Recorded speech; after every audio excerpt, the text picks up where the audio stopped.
To access all full body language breakdown videos in entirety, hours upon hours, click the link in the description to take you through to the Patreon. Thanks.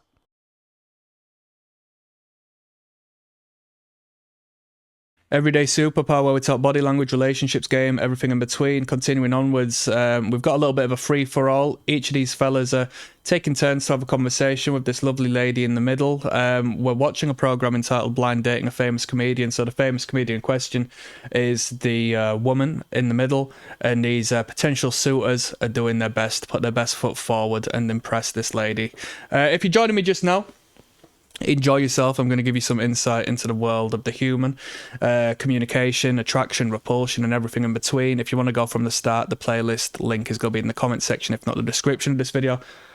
Guy prior has just said, I'm a virgin. So anybody who comes from here, given they're not virgins as well, we've definitely got to step up, right?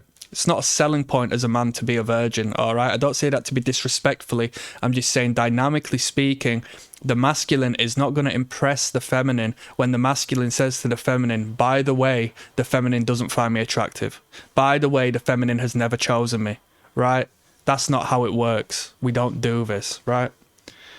To the degree where even if you're in a relationship, some men are so frightened and so scared of like any conversation where it's just like, oh, another woman finds me attractive, or I find another woman attractive. You're all human. You should be able to comfortably and confident talk about the realities of being human. I find that person sexy. I find that person attractive. That person came on to me the other night. Blah, blah, blah, blah. It's going to entice her. It's going to keep her on her toes. It's going to keep her in well awareness about your value to the woman. Right? She's casting her judgment based on how these other women are perceiving you, not so much herself generally. Okay, let's go. Biggest red flag could be like. So the question is, what's your biggest red flag and what's your red flag in women? This guy who spoke prior didn't even speak on what he perceived as a red flag in women. He just started using it as a therapy session to talk about all of his problems. He said, I'm a virgin, I'm ugly. Started lying, talking about I'm good in bed, and she corrected him, said, well, you can't be. You know, absolute shambles. Absolute shambles. And it's the baseline of the behaviour. The insecurity seeps out because on his speed date, he came forth and said, I'm a scammer. And he says all of this crazy shit. It's like, no, you're not. You're not. So you dislike yourself to the point where you have to create this defensive mechanism where you have to produce this la la land version of yourself. These women want to know you. It doesn't matter what you do or whether you consider yourself boring or not. That's more organic and honest, and the underlying traits and characteristics that are embedded within that honesty is hypermasculine. Come on. We don't lie over here, you know? We might make a white lie to lubricate conversation and communication. We can't be brutally, bluntly honest to everyone 24 hours a day. But you don't go out of your way to lie. Just keep your mouth shut if you're in a position where you have to lie. Just don't speak, you know? Same. My biggest red flag could be like, I always put work first. I always put work first, he says. You know, or so he says. Yeah, you know, I stay professional. He does it again. Oh my God. So you need to understand baseline behaviors. This guy's entire personality is based upon his suit. It's all based upon his suit. He's trying to run game. He's trying to run game. He's trying to run game. He's trying to run game. If you generally just get about and feel comfortable and that's your day-to-day attire, you don't keep going, I'm in a suit, by the way. No, let me talk about you. I hate this behavior. Look. My biggest red flag could be like, I always put work first. I always put work first. That's so he says. I don't believe it. I don't believe it. Yeah, you know, I stay professional. There you go. Okay, great. professional, as you can see. But, you know, you would be, or, you know, in a relationship, that you would be a very close third. Let me just pay attention to one thing, yeah? You would be, or I mean, if we were to be serious and we're talking about professionalism and we're talking about being dapper and so forth, that bottom button shouldn't be done. He's done both of his buttons. That's not how you wear a suit, traditionally speaking. you know, in a relationship, that you would be a very close. And it's not tailored. third.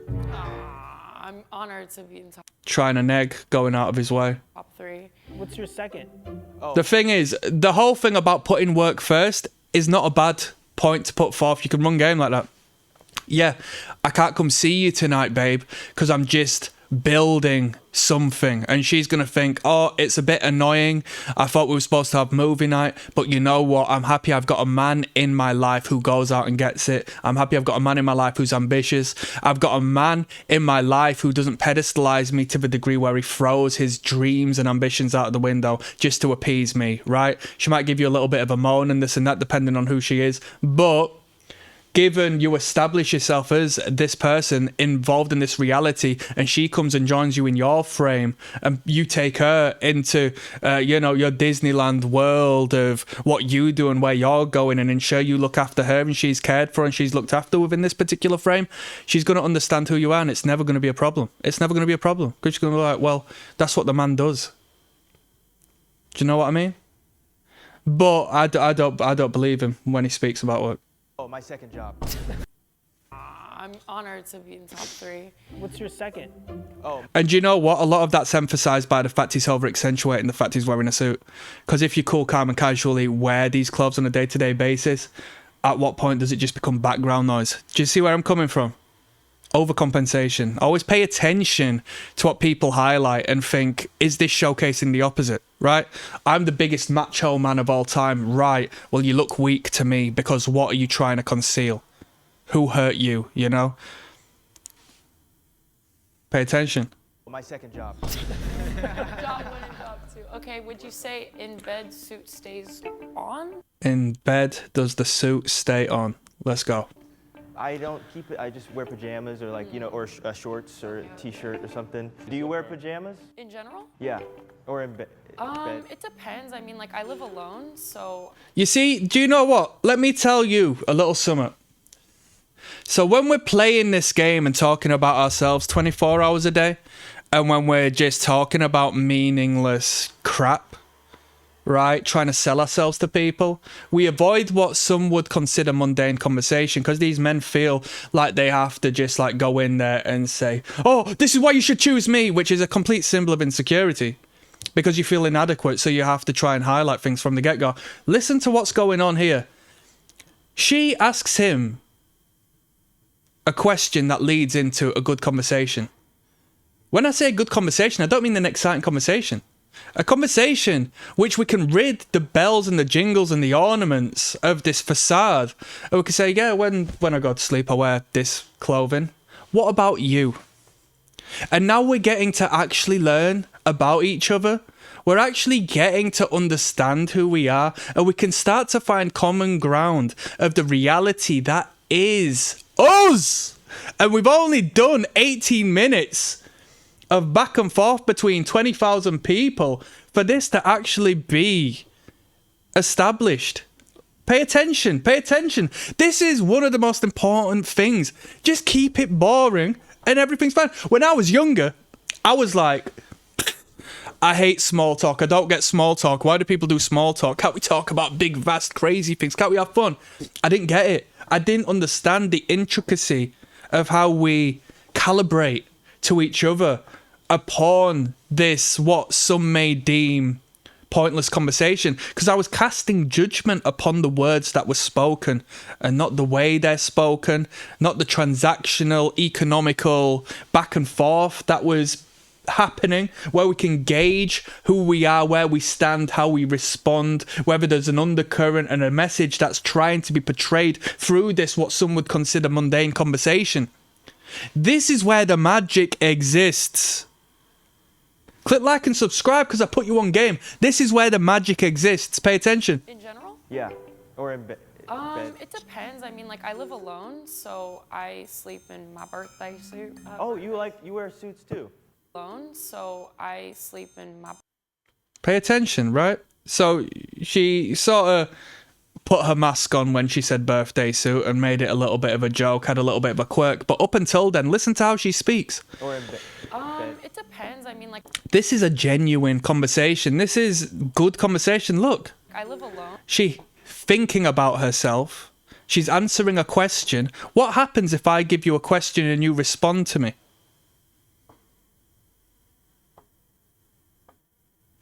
You fill in the gap there. We're talking pimp game here. Come on. So I sleep. But it goes both ways, right?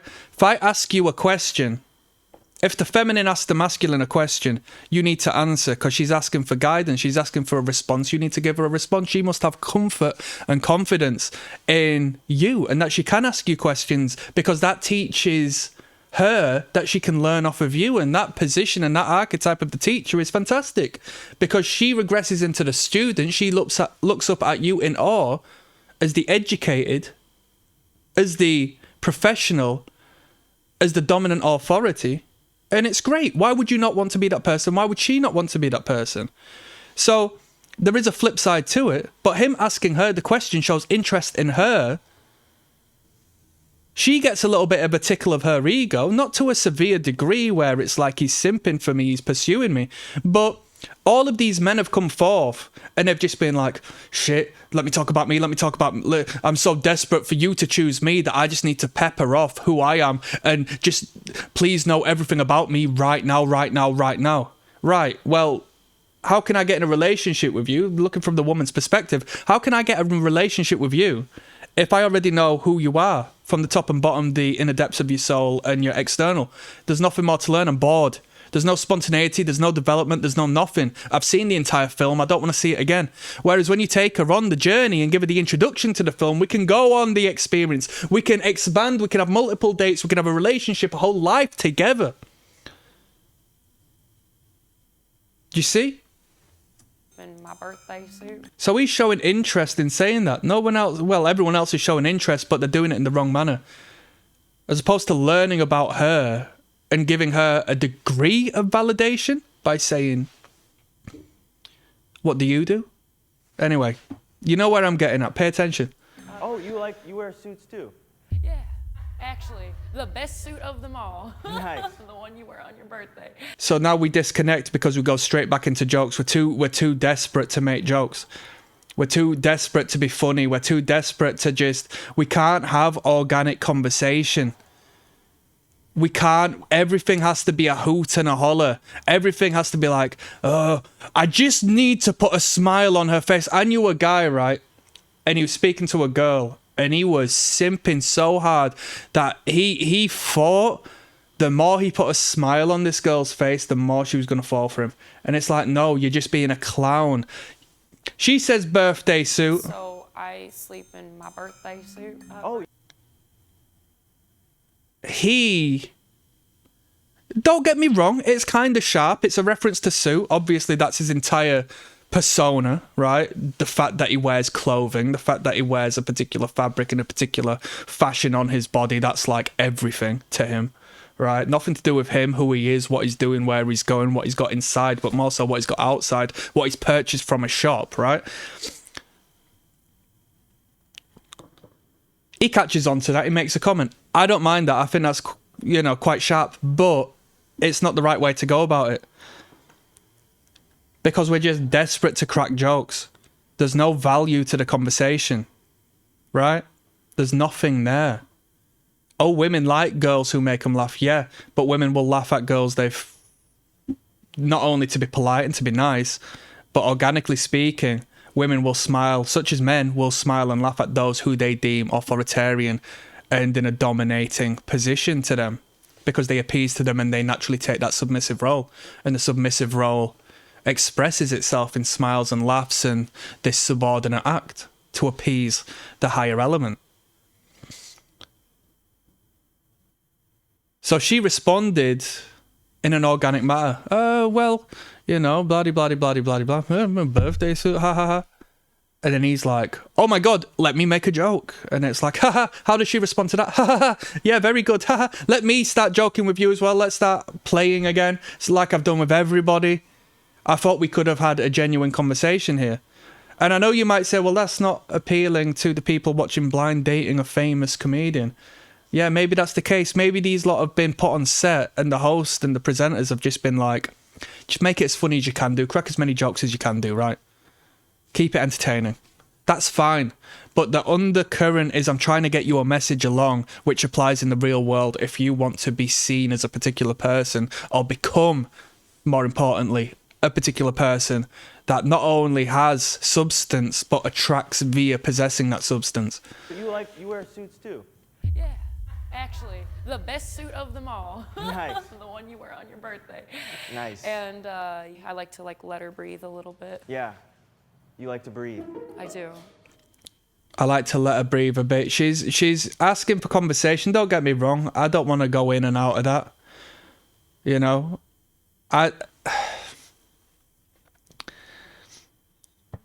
me personally, given I was on a program where I was before cameras, I wouldn't want to jump head first into pursuing sexual conversation in this cat and mouse game. No, I'm not casting judgment upon your body and who you are. I know that's what you want me to do, but I'm not taking the bait. You know what I mean? So it's just sort of like, yeah, I find it a lot more comfortable, blah-de-blah, blah-de-blah-de-blah-de-blah. And then she will soon realise, oh my God, he's not a clown like the rest of the guys. This is a down-to-earth person whom I can have a conversation with, who sees me, who has a life of his own and isn't masking with this comedic, manipulative means of him always having to influence me to laugh and cry and joke and do all of this shit. I like to breathe, but I also like to let her breathe. You know? Yeah. With Monday.com's intuitive work management platform, you have the power. Not IT, not ad. Do you know what just got highlighted there in that advertisement? The word you. All right, one of the most powerful words, if not the most powerful word that can be spoken in conversation aside from your own name. Why do I say that? Because as far as marketing is concerned, the word you appeals to everyone, right? Unless you're a monk who doesn't believe in the I, right? And has rid themselves of the I. The word you appeals to every single person here. So if I say you, everyone's going to turn around. It's a powerful word. It's like casting a spell, right? Is that not spell casting? You! Right? What is you broken down to? The letter U. What do you do with a word? You spell a word. How do you spell? You break down the letters. The letter U is a spell. You! Everyone turns around. Everyone pays attention. Only thing is, the more powerful word is the name of the individual whom you are speaking to. We'll break that down in another video, yeah? You know, men will have a third leg. I guess my second pair of lips. No, okay. Just, you know, let everything breathe at night and be free. No, I like to breathe too, so I get it. Yes, oxygen is good. Can I be vulnerable with? Right, let's move onwards. I'm not going to give no justice to the talk there. Let's keep going. Thank you for watching. You can watch all body language breakdown videos, hours on hours of content, including the game I can't give here, via the Patreon. The link is in the description.